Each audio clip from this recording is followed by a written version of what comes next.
अस्सलामुअलैकुम friends, Kashif take YouTube channel में खुशामदीद। तो फ्रेंड्स, आज की हम इस वीडियो में आपको बताएंगे कि सैंडविच मेकर में अगर इस तरह का मसला आ जाए तो हम उसको कैसे हल कर सकते हैं। अगर एलिमेंट का मसला हो तो उसको हम कैसे हल करेंगे, या अगर कोई और मसला हो तो हम इसको कैसे चेक करेंगे और इसके एम्पेयर भी चेक करेंगे कि अगर ये एम्पेयर कम ले रहा है तो फिर भी ये ख़राब हो सकता है, अगर बहुत ज़्यादा ले रहा है तो फिर भी ख़राब हो सकता है। ये सैंडविच मेकर 750 वाट का लोड लेता है, तो इसके मैं आपको एम्पेयर भी एंड पे चेक करवा दूँगा। तो इसको हम ओपन कर देते हैं। इसके जो ऊपर नॉन स्टिक ये प्लेट लगी हुई है जिसमें हम ब्रेड को डाल के सैंडविच बनाते हैं, इसको हम ओपन करेंगे। आप यहाँ पे स्क्रू ड्राइवर की मदद से इसको ओपन कर सकते हैं।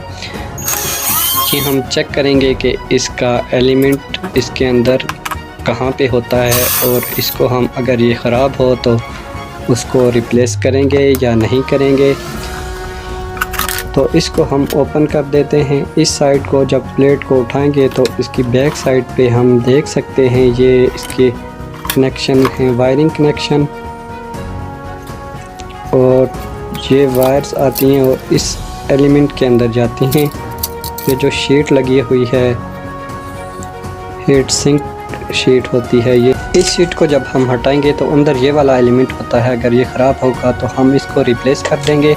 ये वाला एलिमेंट ठीक है। जब ये हीट अप होता है तो इस मेटल को ये गर्म कर देता है, जिसकी वजह से सैंडविच को हीट मिलती है तो वो तैयार होना शुरू हो जाता है। अब हम इसकी जो दूसरी साइड है इसको हम ओपन करेंगे। इसके स्क्रू बैक साइड पे होते हैं, तो हम इसको ओपन कर देंगे।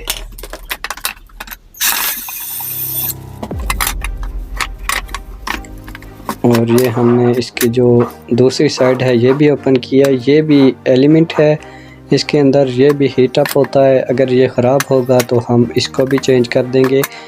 आप इसी सेम नंबर का एलिमेंट रखें, अगर ख़राब हो जाता है तो इसी टाइप का एलिमेंट मार्केट से ला के आप इसके अंदर एडजस्ट कर सकते हैं, तो आपका सैंडविच मेकर बिल्कुल ठीक हो जाएगा।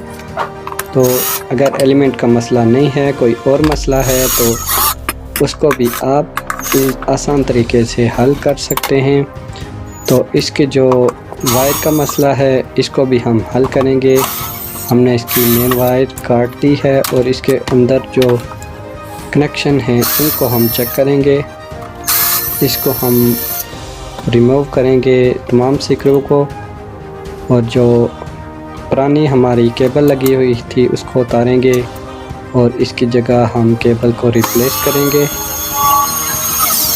इसका मसला केबल की वजह से भी आ रहा था कि ये प्रॉपर तरीके से वर्क नहीं कर रहा था, तो अब हम इसको न्यू केबल लगा देते हैं और फिर हम आपको चेक करवा देंगे कि ये लोड ले रहा है कि नहीं। तो अब हम इसको दोबारा से जोड़ देंगे, और अब हम इसकी लीड को एक सॉकेट के अंदर लगाएंगे और इसके एम्पेयर भी मैं चेक करवा देता हूँ।